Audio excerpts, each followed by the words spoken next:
Nathan Judah. I'm here with Wolves reporter. It is Mr. Liam Keane. Liam, final pre-season game of the season at Molineux. Defeat for Wolves, 1-0 Rayo Vallecano victory. What did you make of the game? It was a little bit disappointing, wasn't it? Yeah, I think the first they scored in the 13th minute, so I'll probably say the first 12 minutes basically was a Wolves decent performance. Yeah. Rodrigo Gomez getting forward, finding lots of space on that left-hand side. Wolves interchanging quite nicely, quite aggressive.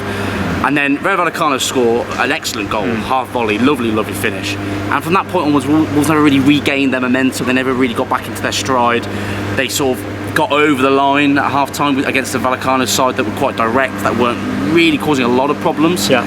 And the second half, albeit it was a lot of Wolves' control, Wolves probably the better team overall on the balance of the whole game, but unable to really cause Vallecano a lot of problems. They had one big chance, Guedes going through and didn't quite pull it off.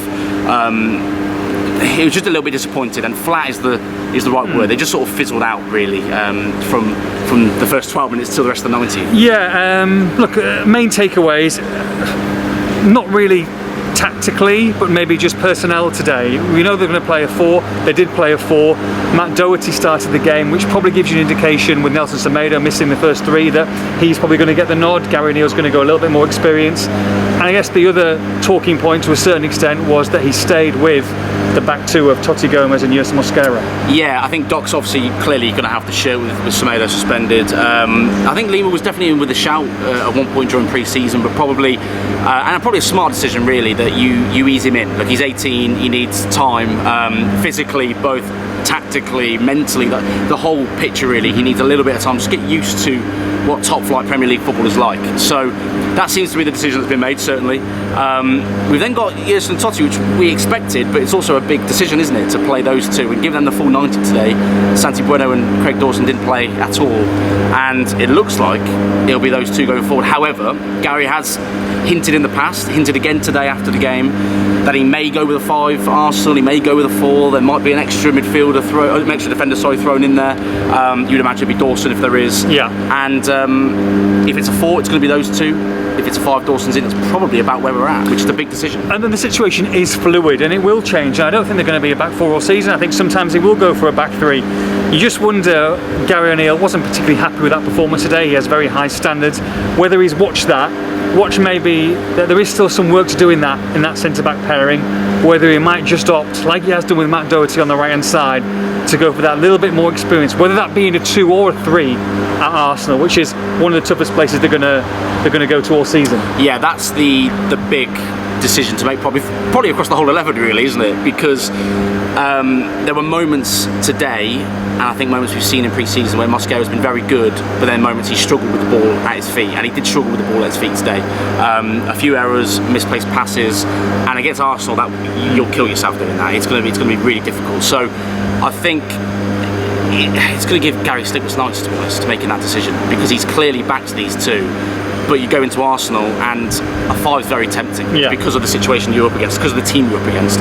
So if you were to put me on the spot right now, I think he goes with a 5, and I think Dawson comes in. Okay. But I'm really unsure about that. I'm going to say he plays a 4. Ooh, I almost went 4 as well. And it's Totti and Dawson. Wow, I didn't expect you to say that. Maybe. I think he knows that he needs to score goals there. Yeah. He needs to score goals there, and you're going to have to score a couple for you to be in the game. It'll be interesting to see. I guess one bit of good news, and a story that I think will already be out for yourself, is that Matheus Cunha could be in the squad.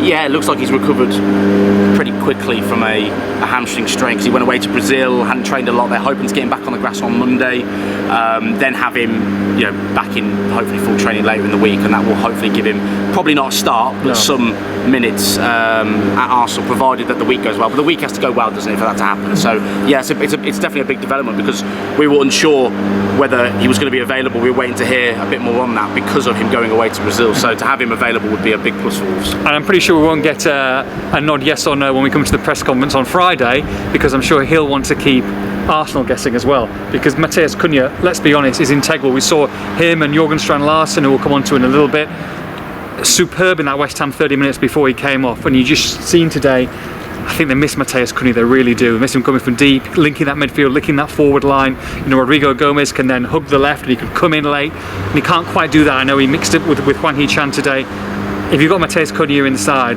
then Wolves are a better side overall, aren't they? Yeah, absolutely. He's one of their best players, and you take him out of the team and you are weakened. I'm a big fan of Hwang Hee-chan.